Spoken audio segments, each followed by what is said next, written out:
Okay. Hi, my name is Amanda Palmer and I'm a student physical therapist.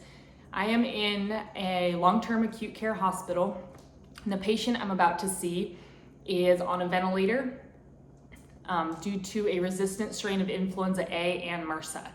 So for MRSA, I would do contact precautions, but because influenza A is droplet precautions, I'll be wearing a surgical mask, a gown, and gloves.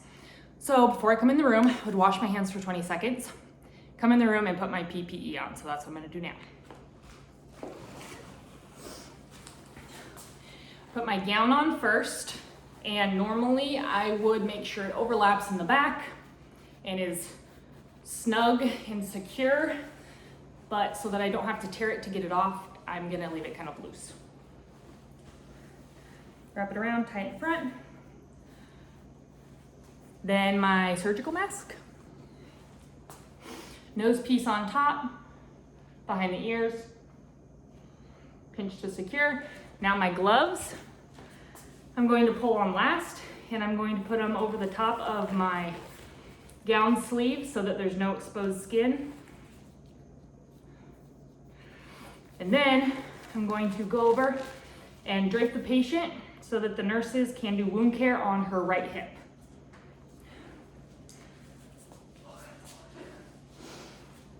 So the patient is positioned currently with a pillow between her knees and under her head.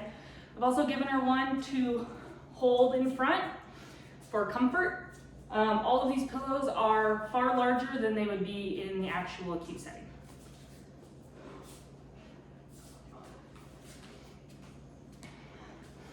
Hi Lindsay, my name is Amanda. I'm gonna pull the sheet up a little bit and I'm gonna keep you covered, but I'm gonna just expose this spot on your hip, okay? So the nurses can take a look at it. All right.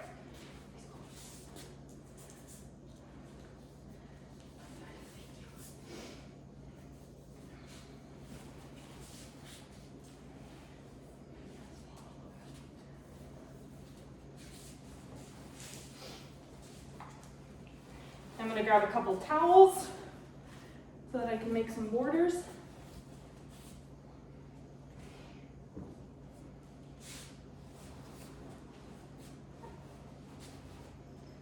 Normally my gown would be tight and not falling off. I'm going to secure this in front and pull the top back until I can see the area of the hip / wound that I'm trying to expose. Grab a tuck. Make sure it's secure. And now because this patient is on a ventilator, when they turned over onto their side, I would make sure none of the ventilation tubing got kinked, and then make sure before I leave the room that everything is still flowing and they can breathe and feel safe. Breathe and feel safe? Okay, thumbs up.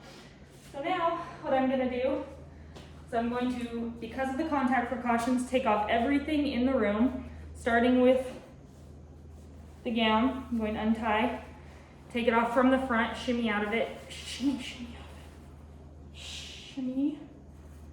out of it, take it off from the front, take the gloves off at the same time so that I'm not exposing my skin to anything that has come in contact with the patient